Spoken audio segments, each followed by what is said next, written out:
నమస్తే welcome to Sriprabha news. ముందుగా headlines.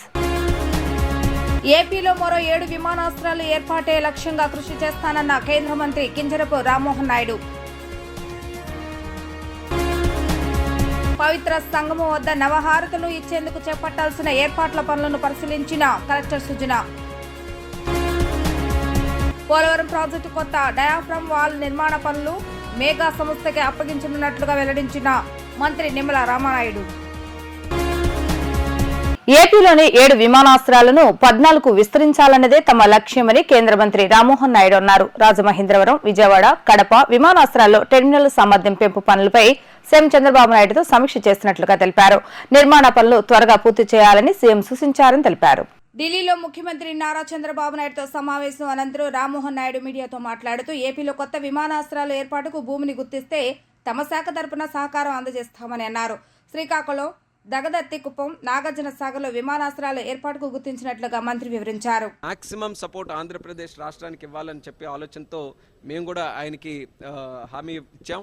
మరి భవిష్యత్తులో ఎందుకనంటే ఈ సివిల్ ఏవియేషన్ మినిస్ట్రీ సుమారు 16% గ్రోత్ రేట్తో ఈరోజు అభివృద్ధి చెందుతుంది.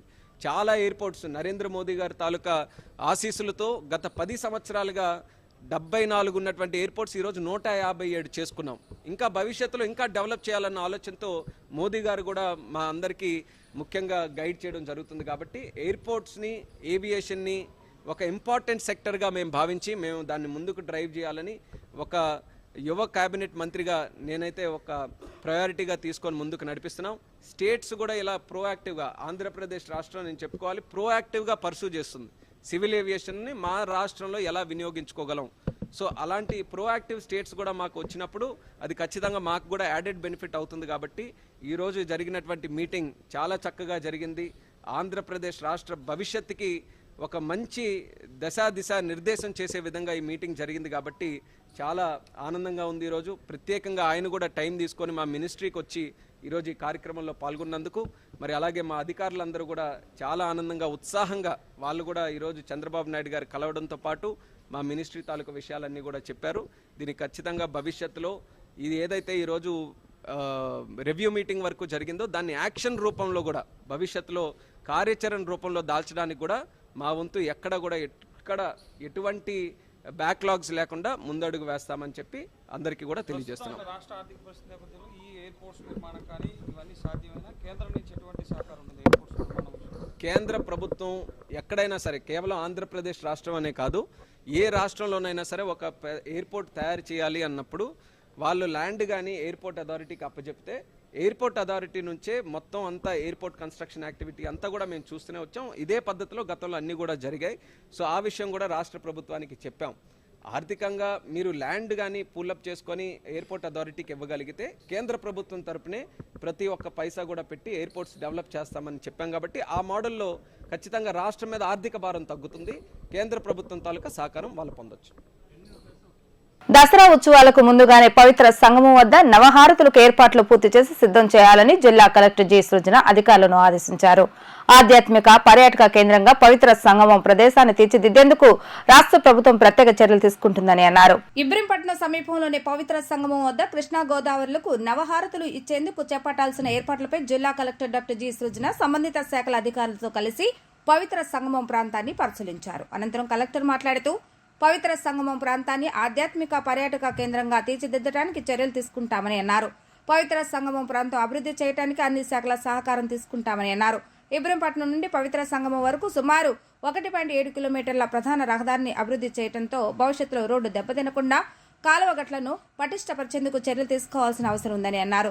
శానిటేషన్, భక్తుల భద్రత వంటి అంశాలపై ప్రాధాన్యత ఇస్తున్నట్లుగా తెలిపారు. పవిత్ర సంగమం ప్రాంతాన్ని పర్యాటక కేంద్రంగా తీర్చిదిద్ది రాష్ట్రంలోనే కాక ఇతర రాష్ట్రాల నుంచి కూడా ప్రజలు పవిత్ర సంగమం ప్రాంతాన్ని సందర్శించే విధంగా అభివృద్ధి చేసేందుకు చర్యలు తీసుకుంటామని అన్నారు. నవహారతుల సమయంలో భక్తులు ఆధ్యాత్మిక భావం పెంపొందేలా వ్యాఖ్యాత, భక్తి గీతాలు ఏర్పాటు చేయటం, విద్యుత్ దీప అలంకరణలు చేయటం, పోలీసుల పర్యవేక్షణలో పటిష్ట బందోబస్తు ఉండేలా ముందస్తు ప్రణాళికలతో చర్యలు తీసుకుంటున్నట్లుగా తెలిపారు. పోలవరం ప్రాజెక్టు కొత్త డయాఫ్రమ్ వాల్ నిర్మాణ పనులు మెగా సంస్థకు అప్పగించినట్లుగా మంత్రి నిమ్మల రామానాయుడు తెలిపారు. డయాఫ్రమ్ వాల్ నష్టం జరగడానికి గత ప్రభుత్వం తీసుకున్న అసమర్థ నిర్ణయాలే తప్ప ఏజెన్సీది ఎలాంటి తప్పు లేదని అన్నారు. సకాలంలో ఎగువ కాపర్ డ్యాం నిర్మాణం పూర్తి చేయకపోవడం వల్లే ఆ గ్యాపుల నుంచి వరద నీరు సుడుల్లా తిరుగుతూ రావడం వల్లే డయాఫ్రమ్ వాల్ దెబ్బతిందని నిపుణులు చెప్పినట్లుగా మంత్రి వెల్లడించారు. పోలవరం ప్రాజెక్టు కొత్త డయాఫ్రమ్ వాల్ నిర్మాణ పనులు మెగా సంస్థగా అప్పగించనున్నారు. పోలవరం ఆలస్యంతో ఇప్పటికే ఎంతో నష్టపోయామని భావిస్తున్న సీఎం చంద్రబాబు నాయుడు ఆ ప్రాజెక్టును పరుగులు పెట్టించాలనే యోచనతో ఉన్నారు. అందుకే నవంబర్ నుంచి ప్రారంభమయ్యే సీజన్ నష్టపోకుండా ప్రాజెక్టు పనులు పూర్తి చేసేందుకు డిజైన్లు ఆమోదించి ముందుకు వెళ్లాలని నిర్ణయించినట్లుగా మంత్రి నిమ్మల తెలిపారు. డయాఫ్రమ్ వాల్ దెబ్బతిన్నప్పుడు 2022లో మరమ్మతుల కోసం టెండర్లు పిలిచినప్పుడు 29,000 చదరపు కిలోమీటర్ వాల్ పనులు 390 కోట్లకు చేయడానికి మెగా సంస్థ ముందుకొచ్చిందని, కానీ ఇప్పుడు మరమ్మతులు కాకుండా ఏకంగా 73,000 క్యూబిక్ మీటర్లతో కొత్తదే నిర్మించాల్సి ఉందని అన్నారు. అవే ధరలతో చేయడానికి మెగా సంస్థ అంగీకరించడంతో నిర్మాణ పనులు ఆలస్యం కాకుండా పోలవరం ప్రాజెక్టు త్వరగా పూర్తవుతుందని అధికారులంతా అభిప్రాయపడినట్లుగా మంత్రి నిమ్మల వెల్లడించారు. డయాఫ్రమ్ వాల్కు నష్టం జరగడానికి గత ప్రభుత్వం తీసుకున్న అసమర్థ నిర్ణయాలే తప్ప ఏజెన్సీది ఎలాంటి తప్పు లేదని అన్నారు. సకాలంలో ఎగువ కాపర్ డ్యాం నిర్మాణం పూర్తి చేయకపోవడం వల్లే ఆ గ్యాపుల్లో నుంచి వరద నీరు సుడుల్లా తిరుగుతూ రావడం వల్లే డయాఫ్రమ్ వాల్ దెబ్బతిందని నిపుణులు చెప్పినట్లుగా మంత్రి వెల్లడించారు. తెలుగుదేశం ప్రభుత్వం కంటిన్యూ అయ్యి ఉంటే 2021 కల్లా పోలవరం ద్వారా గోదావరి జలాలు ఆంధ్రప్రదేశ్ రాష్ట్రమంతా కూడా ప్రవహించి ఉండేవి. దురదృష్టవశాత్తు 2019లో ప్రభుత్వం మారడంతో ఏదైతే అక్కడ పనిచేసేటువంటి ఏజెన్సీలు ఆ రోజు పీపీఏ కానీ సిడబ్ల్యూసీ కానీ హెచ్చరించినా కూడా పెడచెవిని పెట్టి ఆ రోజు ముఖ్యమంత్రి రివర్స్ టెండరింగ్ అని చెప్పి ఆ రోజు ఏజెన్సీని ఏకపక్షంగా రద్దు చేయడం, అక్కడ ఉన్నటువంటి అధికారులందరినీ కూడా ట్రాన్స్ఫర్ చేయడంతో 2020లోకి వచ్చినటువంటి వరదల వల్ల ఆ రోజు డయాఫ్రమ్ వాల్ దెబ్బతిన్నది. ఇది ప్రభుత్వ తప్పిదమని సాక్షాత్తు నీతి ఆయోగ్కి ఐఐటి హైదరాబాద్ నిపుణులు ఇచ్చినటువంటి రిపోర్ట్ కూడా మనందరికీ తెలుసు. ఇటువంటి నేపథ్యంలో ఆ 2019, 2024 5 సంవత్సరాల గత ప్రభుత్వ పాలనలో పోలవరం ప్రాజెక్టు ముందుకు వెళ్తాం మాట నుంచి 20-30% వెనక్కి వెళ్ళిపోయి విధ్వంసానికి గురైనటువంటి స్థితిలో మొన్న 2024లో ప్రజల ఆశీర్వాదంతో గెలిచినటువంటి మరి ఏదైతే తెలుగుదేశం, జనసేన, బీజేపీ ఏదైతే ప్రభుత్వం ఉందో పోలవరం ప్రాజెక్టుని యుద్ధ ప్రాతిపదికన మనం పూర్తి చేయాలి, పోలవరం కళని సాకారం చేయాలనేటువంటి ఆలోచనతో మరి మీ అందరికీ తెలుసు చంద్రబాబు నాయుడు గారు ముఖ్యమంత్రిగా ప్రమాణ స్వీకారం చేసిన తర్వాత మరి ఆయన ఈ యొక్క పోలవరం ప్రాజెక్టు మీద పర్టికులర్గా ఏదైతే మన కేంద్ర జలవనరుల శాఖ మంత్రి మరి పాటిల్ గారిని కూడా 2 సార్లు కలవడం మీ అందరికీ తెలుసు. ఈరోజు కూడా మరి ఈ యొక్క మంత్రి గారితో కూడా డిస్కషన్, అదేవిధంగా ఎవరైతే ఈ యొక్క సిడబ్ల్యూసి, పీపీఏ ఈ మినిస్ట్రీకి సంబంధించిన అధికారులందరితోటి కూడా మరి సుమారు గంటకు పైగా మరి సమాలోచనలు డిస్కషన్ చేసినటువంటి పరిస్థితి పోలవరం ప్రాజెక్టుపై ఈరోజు జరగడం జరిగింది. అందులో ముఖ్యంగా ఏదైతే పోలవరం ప్రాజెక్టు ఏదైతే రేపు సీజన్ మరి నవంబర్ నుంచి స్టార్ట్ అవుతుంది కాబట్టి సీజన్ పాడవకుండా, సీజన్ నష్టపోకుండా ఆ యొక్క పోలవరం ప్రాజెక్టు పనులు త్వరితగతంగా పూర్తి చేయడానికి ఆ యొక్క డిజైన్స్ని ఇవన్నిటిని కూడా అప్రూవల్ చేసుకుని ముందుకెళ్లాలనేది ఒకటి, దానికి కూడా ఒక టైం బాండ్ పెట్టుకుని చేయాలనేటువంటిది ఒకటి ప్రథమంగా డిస్కషన్. అదేవిధంగా రెండవది మేజర్గా ఏదైతే ఈ యొక్క డయాఫ్రమ్ వాల్ ఏదైతే నష్టపోయామో, విధ్వంసం గురైందో దాని స్థానంలో కొత్త డయాఫ్రమ్ వాల్ నిర్మాణం చేయాలని ఆల్మోస్ట్ ఆల్ గతంలోనే సిడబ్ల్యూసి నిర్ణయం తీసుకోవడం, అదేవిధంగా ఎవరైతే ఇంటర్నేషనల్ ఎక్స్పర్ట్స్ టీం ఏదైతే ఉందో వాళ్ళు కూడా సేఫ్టీ, డ్యామ్ సేఫ్టీ నిమిత్తం కొత్త డయాఫ్రమ్ వాల్కి వెళ్ళడమే శ్రేయస్కరం అని ఏదైతే సూచిందో దానిలో భాగంగా ఈరోజు మెయిన్గా డిస్కషన్లో కూడా ఆ కొత్తగా డయాఫ్రమ్ వాల్ నిర్మాణం చేయాలని అనుకున్నప్పుడు ఏదైతే మరి ఓల్డ్ ఏజెన్సీ ఏదైతే ఉందో దానితో కంటిన్యూ చేయడమా లేకపోతే న్యూగా కొత్తగా టెండర్లకు వెళ్ళడమా అనేది కూడా డిస్కషన్ నడిచినప్పుడు అందరూ కూడా ఏకాభిప్రాయంగా, ఎందుకంటే గతంలో అట్లా ఏజెన్సీలు మార్చడం వల్ల మరి ఆ రోజు పీపీఏ, సిడబ్ల్యూసీ కూడా హెచ్చరిక కూడా, ఎందుకంటే ఒకే వర్క్ని 2 ఏజెన్సీలు చేస్తే రేపొద్దున ఆ యొక్క నాణ్యత విషయంలో కానీ భద్రత విషయంలో కానీ ప్రమాదం ఏర్పడితే ఏ ఏజెన్సీ బాధ్యత వహిస్తుందని లాస్ట్ టైమే క్వశ్చన్ రావడం జరిగింది. స్వతంత్రం వచ్చిన 11 ఏళ్లకే ఈ యూనియన్ ప్రారంభించడం గొప్ప విషయమని ఎమ్మెల్యే యార్లగడ్డ వెంకట్రావు అన్నారు. విజయవాడ కేంద్రంగానే అనేక పత్రికలు తమ కార్యకలాపాలు చేస్తామని తెలిపారు.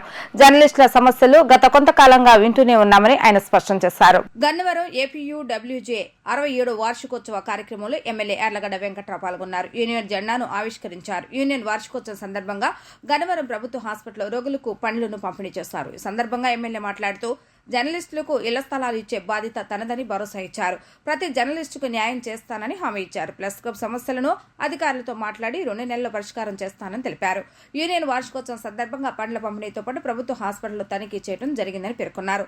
హాస్పిటల్కి కావాల్సిన ప్రాథమిక అవసరాలను త్వరితగతిన పూర్తి చేస్తామని అన్నారు. 100 పడకల ఆసుపత్రిగా అభివృద్ధి చేస్తానని, నియోజకవర్గ అభివృద్ధికి పూర్తి స్థాయిలో కట్టుబడి ఉన్నానని హామీ ఇచ్చారు. మల్లవల్లి పారిశ్రామికవాడ రాష్ట్రానికి తలమానికంగా మారుతుందని, ఇప్పటికే 130 కోట్ల మేర అశోక లేలాండ్ పెట్టుబడి పెట్టిందని అన్నారు. సెప్టెంబర్ 17వ తేదీన ప్రారంభోత్సవానికి 10 కోట్లతో ముమ్మరంగా పనులు జరుగుతాయని తెలిపారు. మీడియా మిత్రులందరూ నమస్కారం. ఈరోజు ఆగస్టు 17వ తారీఖున ఏపీయూడబ్ల్యూజే 67వ వార్షికోత్సవం సందర్భంగా జర్నలిస్ట్ సోదరుల ఆహ్వానం మేరకు, సంఘ సభ్యుల ఆహ్వానం మేరకు గన్నవరం జర్నలిస్టు కార్యక్రమంలో పాల్గొన్నారు. స్వాతంత్రం వచ్చిన తర్వాత 11 సంవత్సరాలకే ప్రారంభించిన ఈ సంస్థ గతంలో పత్రికా రంగంలో ఒక ఈనాడు తప్ప, ఈనాడు ఒకటే వైజాగ్ నుంచి కార్యకలాపాలు ప్రారంభించింది 1974లో. మిగతా ఏ ఆంధ్రజ్యోతి అయినా, అలాగే ఆంధ్రపత్రిక మట్నూరు కృష్ణారావు అయినా, కేఎల్ఎన్ ప్రసాద్ గారు ఆంధ్రజ్యోతి అయినా, అన్ని పత్రికలు విజయవాడ కేంద్రంగా లేకపోతే మచిలీపట్నంలో ప్రెస్ ఉండి అలా నడిచిన పరిస్థితి మీ అందరికీ తెలిసిన విషయమే. రాష్ట్ర రాజకీయ రాజధానిగా కొన్ని రోజులు మాత్రమే ఉన్న మద్రాసు ప్రెసిడెన్సీ తర్వాత బహుశా దాదాపు 75 ఏళ్ల స్వతంత్ర భారతంలో విజయవాడ నుంచే రాజకీయ కేంద్రంగా కార్యకలాపాలు జరిగాయి. పత్రికలు కూడా అన్నీ ఇక్కడే ఉండేవి. ఈవెన్ అసెంబ్లీ ఎక్కడున్నా, అది కర్నూలులో ఉన్నా, హైదరాబాద్ ఉమ్మడి రాష్ట్రంలో. అలాగే జర్నలిస్టుల సమస్యలు గత 8 సంవత్సరాలుగా నేను గన్నవరం నియోజకవర్గంలో నాకు తెలుసు. అయ్యే సమస్యలు చెప్పి అయ్యే చెప్తున్నాను. ఒకటి, మీకు ప్రెస్ క్లబ్ లేదని. 2, మీకు ఇళ్ల స్థలాలు లేదని. మీకు ఇళ్ల స్థలాలు ఇచ్చి ఏర్పాటు చేపిస్తానని చెప్పా. నా పదవీ కాలం అయ్యేలోపు ఎట్టి పరిస్థితుల్లో మీకు ఇళ్ల స్థలాలు ఇప్పించి తీరుతాను. ఒకవేళ అది సాధ్యం కాని పక్షంలో నా సొంత డబ్బుతో ఇస్తాను కాబట్టి నేను ఇచ్చిన సార్ దయచేసి మీరు వెళ్ళాల్సిందిగా మిమ్మల్ని అభ్యర్థిస్తున్నాను. అది కూడా జర్నలిస్టులుగా గత 10 సంవత్సరాలుగా పనిచేసే వాళ్ళకే. ప్రభుత్వంలో అయితే ఎంతమంది కానీ చేయొచ్చు.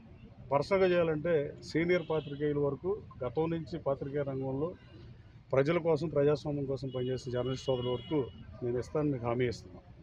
రెండోది, ఆ ప్రెస్ క్లబ్ రూమ్ మాత్రం ఎండిఓ గారు ఇవాళ సెలవులో ఉన్నాడు. ఎండిఓ రాగానే ఇవాళ రిపోర్ట్ ఇవ్వమని చెప్పాను. అది కలెక్టర్తో మాట్లాడి కలెక్టర్ గారితో వెంటనే దాదాపు 1 నెల 2 నెలలు ఆ సమస్యను పరిష్కరిస్తాం. ఆ ఎంపీడీఓ కార్యాలయం సముదాయం ప్రాంగణంలోనే ఏర్పాటు చేస్తా. అది కుదరని పక్షంలో వేరే ఏదైనా అవకాశం చూస్తాను. అలాగే ఈరోజు గవర్నమెంట్ హాస్పిటల్ని రావడం జరిగింది. మీరు ఇచ్చే పళ్ళ పంపిణీ కార్యక్రమానికి పనిలో పనిగా ఆసుపత్రులు కూడా తనిఖీ చేశా. 56,000 మంది 2023-24లో ఓపీ వస్తే 5,600 మంది ఇన్పేషెంట్కి అడ్మిట్ అయితే, స్నేక్ బైట్స్, డాగ్ బైట్స్ వీటికి ఒక దాదాపు 1,200 ఒకదానికి 1,400 ఒకదానికి వచ్చిన పరిస్థితి. బ్లడ్ టెస్ట్ అయితే 29 మందికి రోజుకి చేస్తున్నామని చెప్పే పరిస్థితి. చాలా లోపభూయిష్టంగా, చాలా చూస్తే మీకే అర్థమవుతుంది. దీన్ని కూడా పాత్రికేయ సోదరు ఈనాడు, జ్యోతి, ఈవెన్ సాక్ష్యాలు కూడా రాయించాం. ఇలా ఉండాలి. ఇప్పుడు వెటర్నరీ హాస్పిటల్ యూనివర్సిటీ కూడా సందర్శిద్దాం అనుకున్నా దీన్ని చూసిన తర్వాత. మంగళగిరిలోని అమెరికన్ అంకాలజీ ఇన్స్టిట్యూట్ 12 ఏళ్ల బాలుడికి విజయవంతంగా ప్రాణాలు రక్షించే శస్త్రచికిత్స చేసి మరో మైలురాయిని చేరుకుంది. డాక్టర్ ఇషాంత్ నిర్వహించిన కేసు ఏఓఐ వద్ద పీడియాట్రిక్ అంకాలజీ కేర్ లో గణనీయమైన విజయానికి ప్రతీకగా నిలిచింది.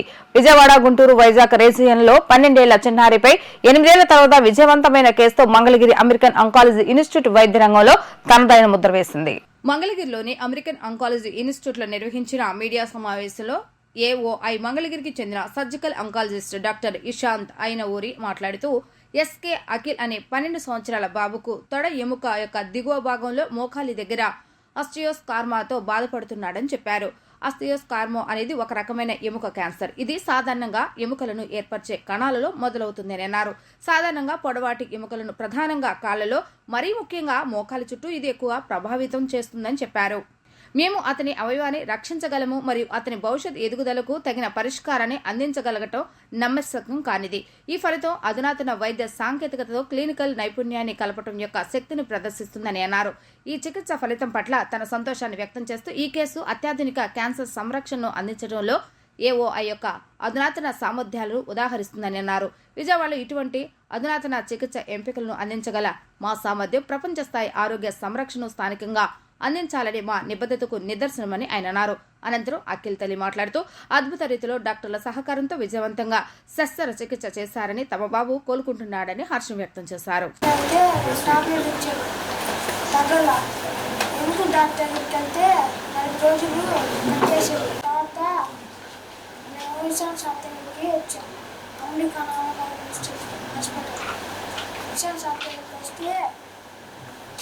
సుబ్బారావు సారు కీమో పెట్టారు. తర్వాత ఇసాన్ సారు సర్జరీ చేయాలి అని చెప్పకుండా మా నాన్న చెప్పారు. వీఆర్లో ఉన్న ఐపీఎస్ అధికారులు బెంగళూరు వెళ్లి జగన్ కలిశారని తెలుగుదేశం పాలిట్ బ్యూరో సభ్యులు వల్లరామయ్య ఆరోపించారు. దీనిపై డీజీపీ విచారణ జరపాలని ఆయన డిమాండ్ చేశారు. తాము ఏ తప్పు చేయలేదని వీఆర్లో ఉన్న ఐపీఎస్ అధికారులు చెప్పగలరా అని ప్రశ్నించారు. చట్టాన్ని అతిక్రమించిన ఐపీఎస్లు త్వరలో జైలుకు వెళ్లడం ఖాయమని తేల్చి చెప్పారు. టీడీపీ కేంద్ర కార్యాలయంలో ఏర్పాటు చేస్తున్న విలేకరుల సమావేశంలో టీడీపీ పాలిట్ బ్యూరో సభ్యులు వల్లరామయ్య మాట్లాడుతూ సీనియారిటీలో 15వ స్థానంలో ఉన్న రాజేంద్రనాథ్ రెడ్డిని డీసీపీగా నియమిస్తే నోరెత్తని కొంతమంది అధికారులు ఇప్పుడు నోటికొచ్చినట్లుగా మాట్లాడుతున్నారని ఆయన మండిపడ్డారు. చట్టాన్ని అతిక్రమించిన ఐపీఎస్ త్వరలో జైలుకు వెళ్లడం ఖాయమని తేల్చి చెప్పారు. చట్టాన్ని అతిక్రమించి నాటి సీఎం జగన్ మెప్పు కోసం అప్పటి ఎంపీ రఘురామకృష్ణరాజును దారుణంగా కొట్టి వీడియోలు తీసి పైశాచికానందం పొందిన ఐపీఎస్ అధికారిని వీఆర్లో పెట్టడం తప్ప అని ప్రశ్నించారు. వైఎస్ఆర్సీపీ ప్రభుత్వ హయాంలో 170 మంది పోలీసుల అధికారులను సంవత్సరాల తరబడి వీఆర్లో ఉంచినప్పుడు ఎందుకు మాట్లాడలేదని నిలదీశారు. ప్రస్తుతం కళంకిత అధికారుల కోసం ఎందుకు గగ్గోలు పెడుతున్నారని నిలదీశారు. వీఆర్లో ఉన్న అధికారులు బెంగళూరు, హైదరాబాద్, చెన్నై ఎందుకు వెళ్లారని వల్లరామయ్య ప్రశ్నించారు. ఇలాంటి అధికారులపై డీజీపీ చర్యలు తీసుకోవాలని పేర్కొన్నారు. జగన్మోహన్ రెడ్డి గారు మొన్నటి వరకు పాపం ఈ రాష్ట్రానికి ముఖ్యమంత్రిగా పనిచేశారు. ప్రజా ఆగ్రహానికి గురై అంతకుముందు 151 సీట్లు గెలుచుకున్న వ్యక్తి 11 సీట్ల మధ్యలో 5 ఎగిరిపోయింది. 11 సీట్లకు పరిమితం అయ్యాడు. పూర్తిగా అర్థమైంది ఆయనకి, ప్రజలు నా పైన ఆగ్రహాన్ని చూపారు, నా అవినీతి పరిపాలన అంగీకరించలేదు అనేది కొంతవరకు అర్థమైంది. అయినా కూడా ఆయన సాక్షి పత్రికకి, సాక్షి పేపర్కి, ఛానల్కి ఏం అర్థం అవట్లా. దయ్యాలు వేదాలు వల్లించినట్లుగా వాళ్ళ పత్రికలో వ్రాస్తున్నారు, వాళ్ళ ఛానల్లో చూపిస్తున్నారు. ఈరోజు వ్రాస్తారు ఐఏఎస్ ఐపీఎస్ ఆత్మగౌరవంపై ఆటవిక దాడి. That was the heading. IAS IPS ఆత్మగౌరవంపై ఆటవిక దాడి. ఎవరు ఈ ఐఏఎస్ ఐపీఎస్ ఆఫీసర్లు?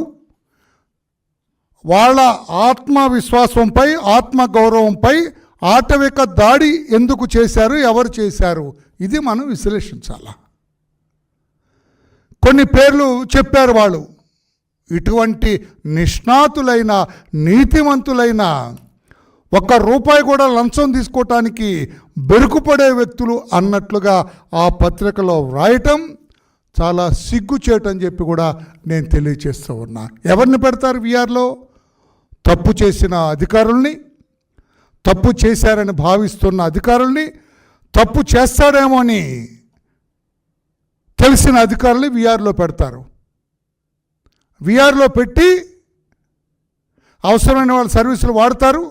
పర్వాలేదు, వీళ్ళు సెట్ అయ్యారు, వాళ్ళ విద్యుక్త ధర్మాన్ని చట్ట ప్రకారం నిర్వహించటానికి ఇప్పుడు అది అండర్లైన్ చేయాలి, ఇప్పుడు సిద్ధంగా ఉన్నారని భావించినప్పుడు మరలా ప్రభుత్వం కానీ, పై అధికారులు కానీ వీఆర్ నుంచి తీసి మరలా వాళ్ళు రెగ్యులర్ డ్యూటీస్ ఇస్తారు. 1984 నుండి 2024 వరకు 40 ఏళ్ల పాటు సిపిఎం పార్టీ పూర్తికాలం కార్యకర్తగా పనిచేస్తానని సిపిఎం మాజీ నేత రఘు తెలిపారు. సోమరయ్య దగ్గర ఆఫీస్ కార్యదర్శిగా పనిచేస్తానని తెలిపారు. సిపిఎంలో వివిధ హోదాలో పనిచేస్తానని, ఉమ్మడి కృష్ణా జిల్లా కార్యదర్శిగా, రాష్ట్ర కమిటీ సభ్యుడిగా పనిచేస్తానని ఆయన స్పష్టం చేశారు. గాంధీనగర్ ప్రెస్ క్లబ్ లో ఏర్పాటు చేసిన విలేకరుల సమావేశంలో సిపిఎం మాజీ నేత రఘు మాట్లాడుతూ సిపిఎం పార్టీ రాష్ట్ర నాయకత్వం తనను బహిష్కరిస్తున్నట్లుగా ప్రకటించారని ఆవేదన వ్యక్తం చేశారు. పార్టీ బహిష్కరణకు ముందుగానే తాను పార్టీకి రాజీనామా సమర్పించానని అన్నారు. పార్టీ చేసిన బహిష్కరణను సైతం నేను ఆమోదిస్తానని తెలిపారు. తన బహిష్కరణ కంటే నేను లేవనెత్తిన అంశాలపై సిపిఎం రాష్ట్ర నాయకత్వం దృష్టి సారిస్తే మేలని వారు వ్యాఖ్యానించారు. తనకు సిపిఎంతో ఇకపై ఎటువంటి సంబంధం లేదని స్పష్టం చేశారు.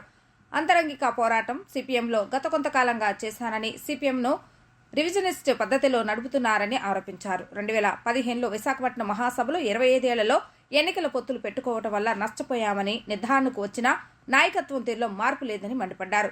ఏదో ఒక పార్టీతో సర్దుబాటు లేకపోతే ఉండలేము అనే స్థాయికి కేంద్ర నాయకత్వం ఉందని విమర్శించారు. సోషల్ డెమోక్రటిక్ పార్టీగా సిపిఎం దిగజారిపోయిందని, సిపిఎం పార్టీ ఇప్పటికే ఒక్కింత దెబ్బతిందని ఆవేదన వ్యక్తం చేశారు. రానున్న కాలంలో సైతం తన ఆలోచనలకు సరిపడే వారితో కలిసి నడుస్తానని ప్రకటించారు. ప్రజా సమస్యలపై తన పోరాటం కొనసాగుతుందని ఆయన స్పష్టం చేశారు. నేను 1984 నుండి విజయవాడలో, అప్పుడు సిపిఎం పార్టీ రాష్ట్ర కమిటీ కూడా ఉమ్మడి రాష్ట్రం కాబట్టి రాష్ట్ర ఆఫీస్ ఇక్కడే ఉండేది. కామ్రేడ్ సుందరయ్య గారు అప్పుడు రాష్ట్ర కార్యదర్శిగా ఉండేవాళ్ళు. ఆయన దగ్గర ఆఫీస్ సెక్రటరీగా 1984లో చేరాను. ఆ రోజు నుంచి పూర్తికాలం కార్యకర్తగా, మొన్న 2024లో సిపిఎం మొన్న 14వ తారీఖున ఆగస్టు రాష్ట్ర కమిటీ సభ్యుడిగా, 11 ఏళ్ళు పార్టీ కృష్ణా జిల్లా ఉమ్మడి కార్యదర్శిగా, తర్వాత జిల్లాలు బైఫర్కేషన్ జరిగిన తర్వాత కృష్ణా జిల్లా కార్యదర్శిగా పనిచేశాను. సిపిఎం పార్టీలో 9 సంవత్సరాల పాటే కార్యదర్శిగా ఉండే అర్హత ఉంటుంది, నియమం ఉంది. ఆ నియమానికి అనుగుణంగా రిలీవ్ చేయబడ్డాను. ఇది నాకు సంబంధించిన విషయాలు. అయితే ఇప్పుడు 14/8/2024 పార్టీ నన్ను బహిష్కరించింది. నేను నోట్లో చెప్పినట్టుగా వాళ్ళు చేసిన బహిష్కరణనే వాస్తవంగా మనస్ఫూర్తిగా ఆహ్వానిస్తున్నాను. కారణం ఏంటంటే, వాళ్ళు బహిష్కరించడానికి 15 రోజుల ముందే నేను నా రాజీనామా పత్రాన్ని వాళ్ళకి ఇచ్చి, దాంట్లో ఉన్న వివరాలన్నింటినీ వాళ్ళతో చర్చించడానికి నాయకత్వంతో ప్రయత్నం చేశాను. ఒకళ్ళిద్దరు నాయకులు నాతో మాట్లాడారు. అయితే ఇందులో నా బహిష్కరణ లేఖలో చెప్పినట్టుగా ఈయన రాజకీయ విధానం మీద, పార్టీ కార్యక్రమం మీద వ్యతిరేకత ఉందన్న నెపంతో పార్టీని విచ్ఛిన్నం చేస్తున్నాడు అని నన్ను బహిష్కరించామని ప్రకటించారు. గత నెలలో 22వ తారీఖు నేను రాజీనామా ఇచ్చే వరకు మంచి కార్యకర్తనే. ఈ 10 రోజుల్లో విచ్ఛిన్నకుడుగా మారిపోయి పార్టీ మొత్తాన్ని విచ్ఛిన్నం చేసేవాడుగా నన్ను బహిష్కరించారు. సరే, ఏదైనా పార్టీ వాళ్ళ నియమాలు నిబంధనలు దాన్ని దృష్టిలో పెట్టుకుని చేశారు. నేను ఇప్పుడు కూడా చెప్పదలుచుకుంది ఏంటంటే, ఈ ప్రెస్ మీట్ ద్వారా వామపక్ష అభిమానులకి, శ్రేయోభిలాషులకి, పార్టీల్లో ఉండి ఆ పార్టీల్ని బాగు చేయాలి, మళ్ళా కమ్యూనిస్ట్ ఉద్యమాన్ని మళ్ళా ఉత్తేజింపజేయాలి అని ప్రయత్నం చేస్తున్న సహచరులందరికీ నేను చేసే విజ్ఞప్తి ఏంటంటే, నా బహిష్కరణ మీద కన్నా నేను లేవనెత్తిన అంశాల మీద దృష్టి పెట్టండి అని నేను అందరినీ కోరుతున్నాను. కారణం ఏంటంటే, 40 సంవత్సరాలు పనిచేసిన వాడు ఏ తప్పు లేకుండా నాకు పార్టీ కార్యక్రమం మీద, పార్టీ ఎత్తుగడల మీద నేను అంగీకరించలేకపోతున్నాను, కాబట్టి నన్ను విడుదల చేయండి, నేను రాజీనామా చేస్తానంటే, ఆ రాజీనామాని ఆమోదించడం అనేది కనీస ప్రజాస్వామ్య పద్ధతి. వైసీపీ పాలకులు చేసిన పాపాలే ఆరోగ్య శాఖను పట్టి పీడిస్తున్నాయని ఆరోగ్య శాఖ మంత్రి సత్యకుమార్ యాదవ్ ఆరోపించారు.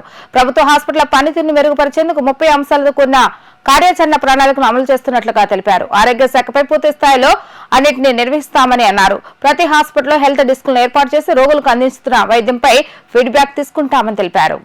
సచివాలయంలో ఏర్పాటు చేసిన విలేకరుల సమావేశంలో మంత్రి సత్యకుమార్ మీడియాతో మాట్లాడుతూ, ఆరోగ్య శాఖలో ఎవరు అవినీతికి పాల్పడినా కఠిన చర్యలు ఉంటాయని హెచ్చరించారు. అవినీతి ఆరోపణలపై 104కు ఫోన్ చేయాలని సూచించారు. ప్రభుత్వ సర్వజన హాస్పిటళ్లలో అరగంట వ్యవధిలో అవుట్ పేషెంట్ సేవలు అందేలా చర్యలు తీసుకుంటామని వెల్లడించారు. హాస్పిటల్లో అందించిన సేవలపై రోగుల నుంచి అభిప్రాయాలు కూడా సేకరిస్తామని ఆయన తెలిపారు. దాదాపు 11,000 మంది డాక్టర్లు అవసరం ఉంటే 3,100 డాక్టర్ల కొరత ఉంది. డయాగ్నోస్టిక్ ఎక్విప్మెంట్ లేదు, ఉన్నా పని చేయట్లేదు, పని చేస్తున్న వాటికి రీఏజెంట్స్ లేవు.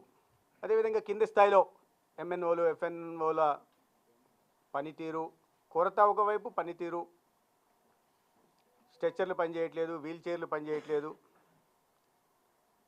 పనిచేసిన రోగులకు అందుబాటులో ఎంఎన్ఓలు ఉండరు, సెక్యూరిటీ పరమైన ఇబ్బందులు ఉన్నాయి, శానిటేషన్ పరమైన ఇబ్బందులు ఉన్నాయి. గతంలో శానిటేషన్ సెక్యూరిటీ చూస్తున్న ఏజెన్సీలు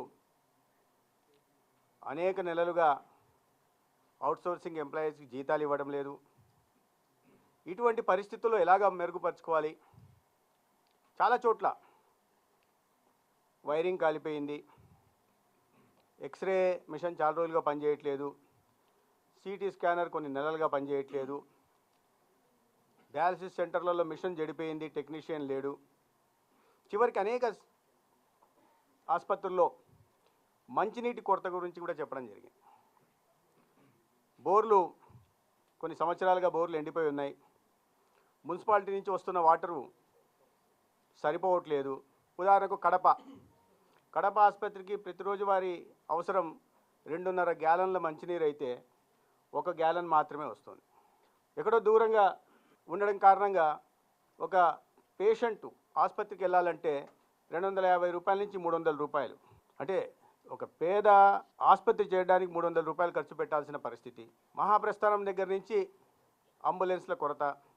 కనీసం ముఖ్య ఆసుపత్రులు 11 ఆసుపత్రులు జీజీహెచ్లు ఏవైతే ఉన్నాయో వీటిల్లో కూడా మహాప్రస్థానం అంటే బంధువులు పోగొట్టుకున్న వాళ్ళు ఆ పార్థివ దేహాన్ని ఇంటికి తీసుకెళ్లాలంటే ప్రభుత్వం ఏర్పాటు చేసిన మహాప్రస్థానం కూడా అందుబాటులో లేని పరిస్థితి. ఈ కొరత ఉంది. వీటన్నిటిని దృష్టిలో పెట్టుకొని ఏ రకంగా పరిస్థితుల్లో మార్పు తీసుకురావచ్చు, ప్రజలకు ఏ రకంగా ఉన్న పరిమితులతో వెంటనే ఇప్పుడు చేయగలిగిన ఇమీడియట్ యాక్షన్ ప్లాన్ ఏంటి, 1 సంవత్సరం తర్వాత చేయగలిగిన పనులు ఏంటి, తర్వాత 2 సంవత్సరాల తర్వాత చేయగలిగిన పనులు ఏంటి అనే విషయాల మీద సుదీర్ఘంగా చర్చించి అనేక విషయాలు మాట్లాడడం జరిగింది.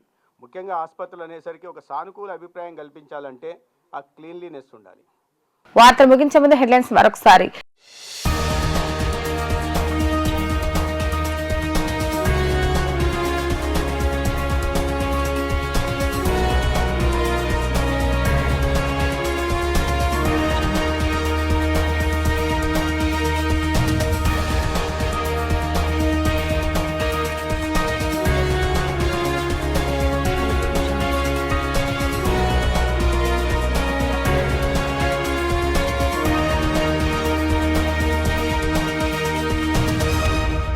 నమస్తే, వెల్కమ్ టు శ్రీప్రభ న్యూస్. ముందుగా హెడ్లైన్స్. ఏపీలో మరో 7 విమానాశ్రయాలు ఏర్పాటే లక్ష్యంగా కృషి చేస్తానన్న కేంద్ర మంత్రి కింజరపు రామ్మోహన్ నాయుడు. పవిత్ర సంగమం వద్ద నవహారతులు ఇచ్చేందుకు చేపట్టాల్సిన ఏర్పాట్ల పనులను పరిశీలించిన కలెక్టర్ సుజన. పోలవరం ప్రాజెక్టు కొత్త డయాఫ్రమ్ వాల్ నిర్మాణ పనులు మేఘా సంస్థకి అప్పగించనున్నట్లుగా వెల్లడించిన మంత్రి నిమ్మల రామానాయుడు. ఇవి ఈ రోజు వార్తా విశేషాలు. మళ్ళీ తిరిగి ప్రసారమైన వార్తలు మళ్ళీ కలుద్దాం. అంతవరకు సెలవు, నమస్కారం.